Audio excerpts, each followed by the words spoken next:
Si les États-Unis voulaient racheter le Groenland, ce territoire autonome qui appartient au Danemark, combien ça coûterait?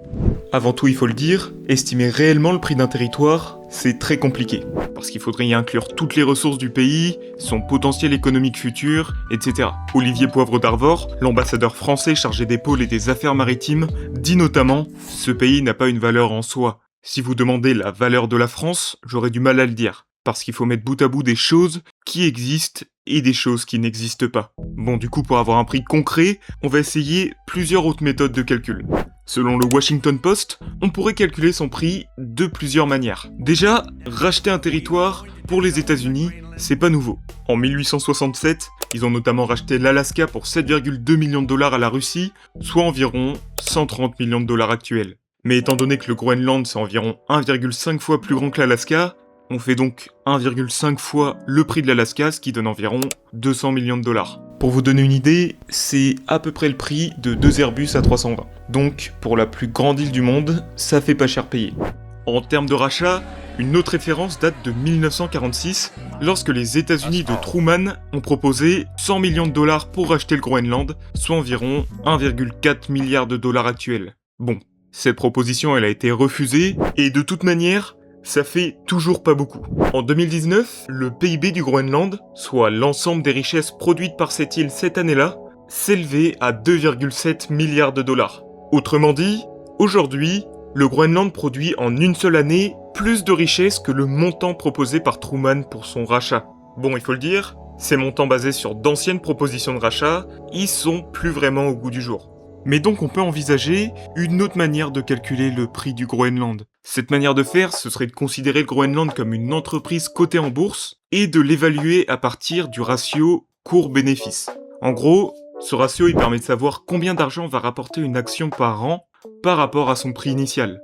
Donc ici, en utilisant le PIB du Groenland comme équivalent des bénéfices, ce qui fait environ 2 milliards de dollars une fois les 500 millions de subventions danoises enlevées, et que comme ratio, on prend le ratio moyen du S&P 500, alors je sais pas si ça se dit comme ça, ce qui représente les 500 plus grandes entreprises cotées sur la bourse américaine, on obtiendrait une valorisation d'environ 42,6 milliards de dollars. Mais bon, selon le Washington Post, le Groenland il aurait pas le profil d'une entreprise moyenne.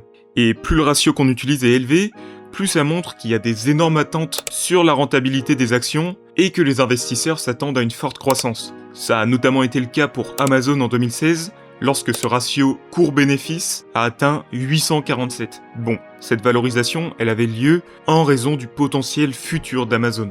Mais de la même manière, le Groenland y pourrait avoir une forte valorisation, de par ses ressources encore inexploitées, comme tous ces minerais en terres rares, le sable pour faire du ciment, les hydrocarbures, le gaz naturel, et même le réchauffement climatique pourrait augmenter la valeur du Groenland en ouvrant de nouvelles routes maritimes qui passeraient dans ses eaux territoriales.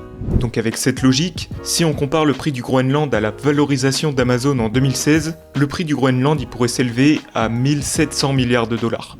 Alors évidemment, c'est un prix qui paraît extrêmement élevé, surtout pour une île qui est quasiment entièrement recouverte de glace. Mais compte tenu de ses potentiels futurs et de ses ressources actuelles, c'est un prix qui peut paraître cohérent.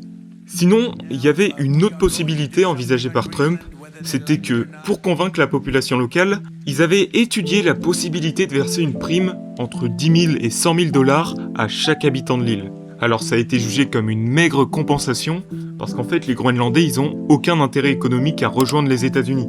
Ça ferait donc un rachat compris entre 57 et 570 millions de dollars, et encore une fois, ça fait pas cher pour la plus grande île du monde. Bon au final, ces estimations elles vont de 57 millions à 1700 milliards de dollars, ce qui montre bien que calculer la valeur d'un territoire, ça n'a aucun sens. Faudrait connaître ses potentiels futurs, sa rentabilité, bref, c'est impossible. Et de toute façon, ça reste une question théorique, parce que comme l'a dit la première ministre danoise, le Groenland n'est pas à vendre.